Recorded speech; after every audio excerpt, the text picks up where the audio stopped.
All right. Great. All right. We're here with two retards from the fucking DK team. No, maybe I should say that nicer. All right, we're here with two very attractive men from the DK team. You guys want to introduce yourselves? Brian Hunt. I'm Brian Kachinsky. Okay, and so you guys both ride for DK. Yeah, we both ridden for DK for a long time. And you're both named Brian. Yeah, that's Which weird. is weird. It's always Brian and Brian. Brian and Brian. What are Brian and Brian doing? All right, so can you give me a little bit of information about what DK's got coming out? I see we have this very high quality catalog here. Yeah, they have a ton of new completes. Actually, they kind of like revamped their whole complete bike complete bike line, which is awesome. And it's just great to always keep things changing and innovating. And they even changed the name of a lot of the models and stuff like that. There's one model that we're all pretty pumped about. Brian can tell you. Yeah, we were pretty psyched on it, and Trevor kind of left it as a surprise for us, and he wanted to show us when we got to Interbike. And it's called the X model, and it's like a whole, brand new like complete bike. Comes without brakes. Has like a crazy like matte wood grain Which is good. paint You job. just recently took your brakes off. Oh yeah, sure, whatever, whatever you want to say. And like new Kenna tires, and but like the matte like wood grain paint job, I think kids would be like kind of psyched because it looks completely different, I think, than anything that's out right now. And like comes with all all the best DK stuff on it, and I think it goes for like $549, which is like a pretty crazy price point for a bike like that high quality. So that and like a bunch of new completes that we're working with, and obviously all different ranges, with I think one of the lowest ones being around 200, like $250. Mm-hmm. And yeah, we're pretty psyched to see all the new things come out. What frames do you guys actually ride right now? I ride the team frame. Okay. Yeah, I do as well. Okay. And it's really cool because we everyone on the team rides the team frame now. So it's the perfect frame for just about any type of riding, which I think is a really special thing because everyone, I mean, even Brian and I ride completely different. He's more of a jumper, goes real high, real fast, and I like to ride street, especially these days, but I also like to ride ramps too, and we all ride everything. So it's a frame that sort of, it sort of signifies like the whole DK team, because pretty much everyone on DK can ride a little bit of everything, from, it's just not rad. Catfish. Yeah. Sorry, Grandpa. No, but you know what I mean? Like Drew kills it on everything, Mad Dog kills it on everything, Brian. Well, congratulations to Drew for his Nora Cup last night. Yeah, congrats, Drew. Yeah, that's awesome. That's my roommate. Well deserved. Speaking of Catfish, that's all I want to talk about. Where is it? Because we got the group chat is me, you, Brian, Chris, and Catfish. And Catfish didn't come to Norco. He's in Long Beach. He sent me a picture of my cat yesterday. He was at Disneyland last I knew. Maybe trying to make rap videos or something. Yeah, something. And going down like, I don't know, rides backwards and all kinds of shit like that. And messed up stuff. I can't believe he didn't come out. Yeah, me neither. I mean, it's Vegas too, so it's like prime. It's like a prime place to show off his new teeth. His new teeth, which grills. Are you gonna do that? I told him that I was gonna just borrow his because I don't want to get a grill of my own just because I don't want to make that plunge or that investment. And he said they wouldn't fit, but I think I could just make them work. Just like give him a little. Speaking of iced out grills, either of you guys ever date a rapper? Not me, but Plead the fifth. You won't do it. Okay. Oh man. Yeah, but so next up, I was speaking of rappers, Brian. You've slowly been working your way into the Chicago hip hop scene lately. Can you tell me about some of the interesting experiences you've had lately with all these rappers? It's so random because it's just friends of friends, are in that industry, and my good friend Andrew, he's the owner of Fake Shore Drive, which is a really big hip hop blog that's Chicago based but known worldwide, and his office is right down the street from my house, so every once in a while I'll just pop in and see what's new.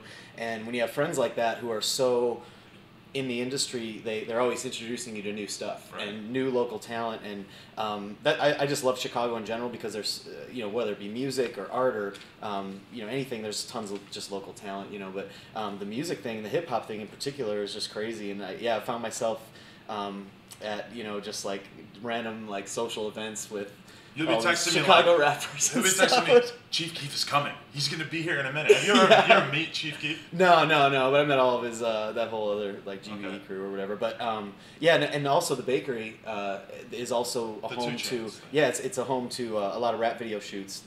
It's a huge building, so it's not just the bakery in there, and there's all these empty rooms and stuff that are perfect settings for rap videos. And every once in a while, I'll go in there to I'll roll my bike in there to go ride, and there'll be like crazy cars and basically every cliche you'd think of in a rap video, there'll be in one of the neighboring rooms, and so I'll just be like, yeah, this is just going on. And yeah, one day walk in, 2 Chainz is in there with Jay Stones, and they're filming a video, and a bunch of other guys like Lupe, and I know the Cool Kids and all those guys. I remember you in particular. How would you describe 2 Chainz' blunt smoking cycle? You said that it was unbelievable. Constant. Yeah. For hours. It was, Yeah, he said that it was insane. Literally like every second there'd be a new one passed just constantly.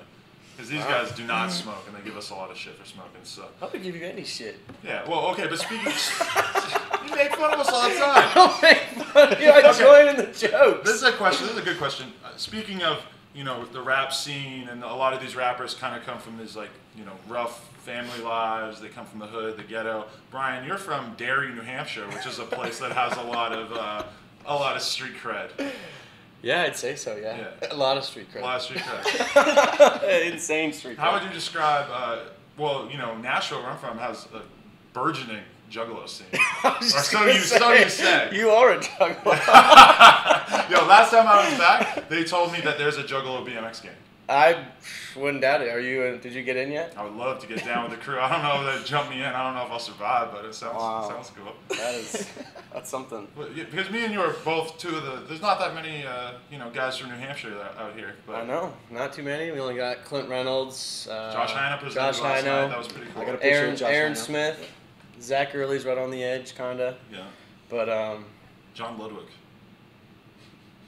Okay. I'm just in a weird New Hampshire sandwich here. Have you ever been in New Hampshire?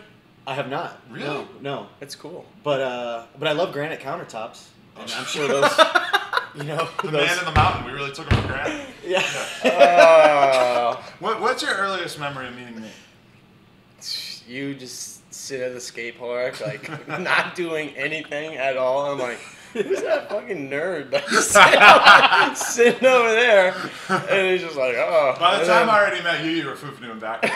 And then he was next like thing, superstar rider. next thing I know, like somebody's like, yeah, that Brad Mason dude is in New York, thinks he's a gangster.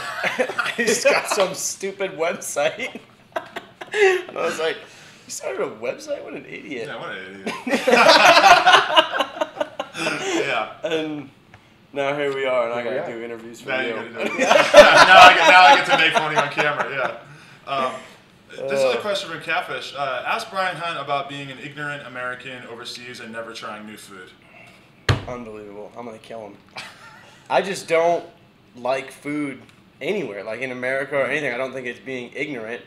I just don't have I'm adventurous everywhere in my life. Are you really?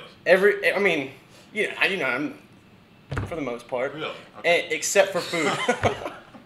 Food, I like it just to kind of be the same, and I don't know. Even when I'm in America, so even if I wasn't traveling, I'm over here. I'm not trying new things, so I guess it's just the same. I'm not trying to be ignorant. I'm just. Tell me about smuggling Monster into China. They don't have it there, and it's can't kind of like my coffee, and I like it, when I wake up in the morning or something.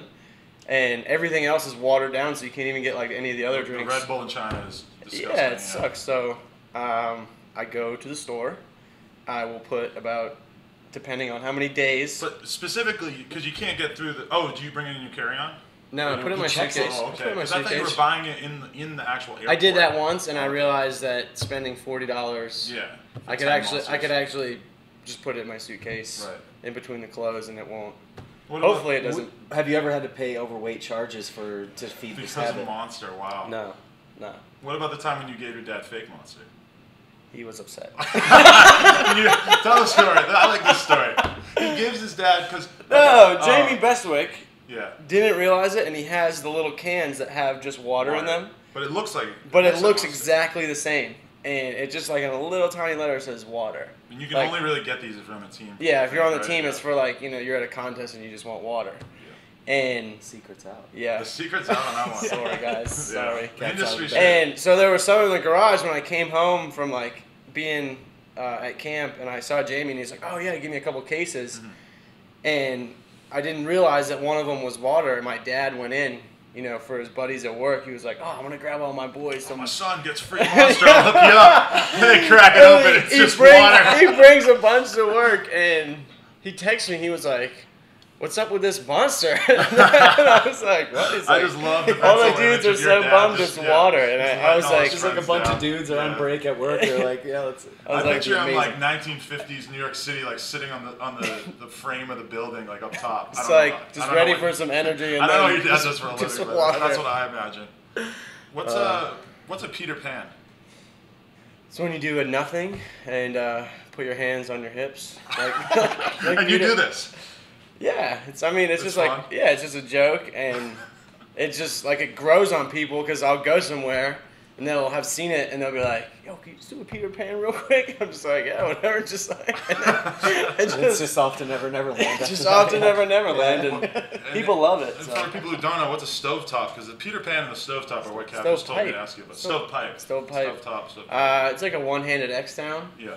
And it's just like a fruity trick. It used to be cool, like way back in the day. The X down was cool, I think. That's like a stovetop. I don't know. Yeah, one-handed X down, and I don't know. Not many people can do it just because it's kind of like awkward, but they don't realize it's one of the easiest tricks. So, for some reason, where I go, someone's like, "Oh, give me a stovepipe," and like, I don't know. It's just a retarded trick. What did you invent the Peter Pan? No, somebody's had to have done it like 100 years ago. You ever do a Christ Air? No, I wish. Does that exist in BMX? We can look it up. So you guys are both headed to China again. What do you love about China so much that keeps you going back? I love that it's one of those places where you go and the most simple daily tasks are an adventure. So you wake up and you go get food, and going to get food is like, not as easy as it is at home, and you just go and it's just an adventure. And sometimes you know what you're ordering, sometimes you don't, sometimes you're just pointing and hoping. The good thing about that is that eating there is really cheap. Food there is incredibly inexpensive. And really good, in my opinion. Yeah. Brian would disagree with this. Yeah, it's good. I mean, I have had stuff there that I didn't like, but for the most part, it's all good, and it's really cheap. So you just kind of point and hope, and it's just one of those adventurous things. And then obviously getting places, directions, just the communication barrier in general is pretty tough. And yeah, I love it. And I also love that BMX is growing there. So I've gone there for many years now, and I think about the first time I went there versus now, and it's just grown exponentially. And I think that that'll continue. And it's such a huge country that it's bound to grow. And people there need fun stuff to do, and BMX is a perfect thing. They're going to take over America. So many untapped spots there. You guys get Shanghai. street there?